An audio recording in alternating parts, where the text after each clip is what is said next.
when it comes to our mindset and keeping that strong, how can exercise play a pivotal role in that? It's quite interesting with exercise because there's two aspects to it. One, exercise can either benefit us or can actually hinder our mental health. And the reason why that is because when we look at our mental health, whether we are in a positive state or a perceived negative state, it adjusts the chemical balance within our body. So when we are in a positive state, our body comes into balance, it comes into homeostasis.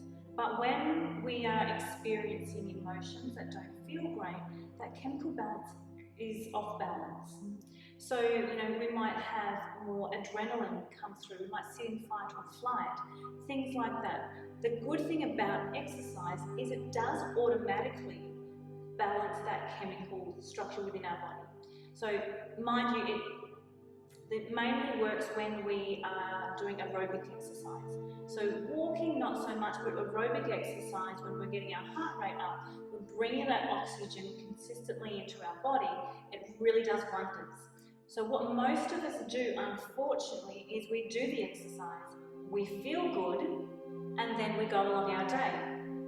Our mood drops, we exercise, we feel good, we continue on, and most of us run that cycle.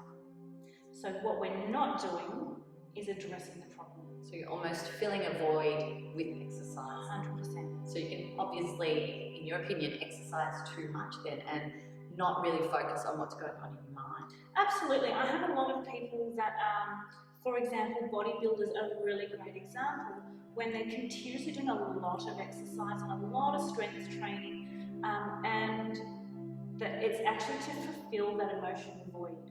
A lot, like when we look at it at that sort of level, we come down to a lot of self-worth. I need to look this way and feel this way to feel valued.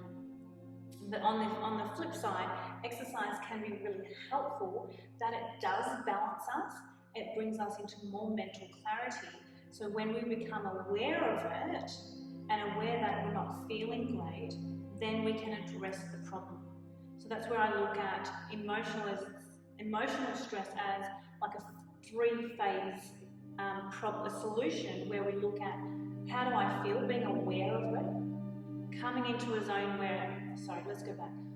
We look at being in the state. So I'm stressed.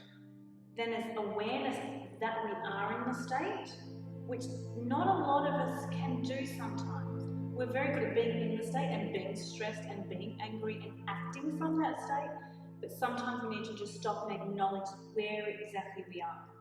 So there's the being in the state, the awareness of the state, and then the problem-solving state. So it's working those through, and that's when exercise can really help.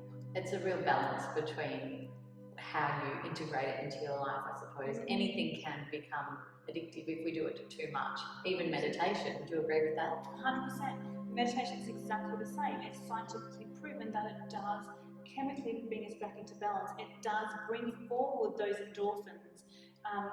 Which again, it can be really great, but if we're using that as a masking tool, that's when it's not great. So, the beautiful yogas, the meditations, they can act exactly the same way as drugs, as sex, as alcohol, and all that category, if we don't bring to it that self-awareness. There really is no getting past that niggling thought, is there? It's just a matter of accepting it, acknowledging it, and then letting it go. Yeah, and most of the time what I find is just purely the acknowledgement of it helps let it go. Because when we acknowledge something, awareness comes to it.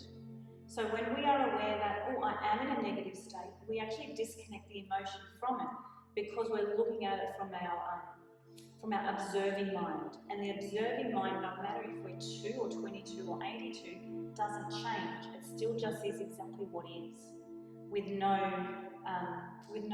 judgment. Well, if you could wrap up and give us some tools of people out there who may have a niggling thought and maybe masking it with too much exercise or too much meditation or too much anything, what are a few tips that we can take away from this? Biggest one is give yourself space to literally ask yourself, how am I feeling right now? I say honestly, a lot of us never have been taught to be honest with ourselves, and a lot of us also get used to a certain level of discomfort. So our what would be normally a 5 of discomfort is actually a lot of people's baseline. So it's to really be honest with ourselves. How do I feel right now? Is it where I want to be? How do I move forward?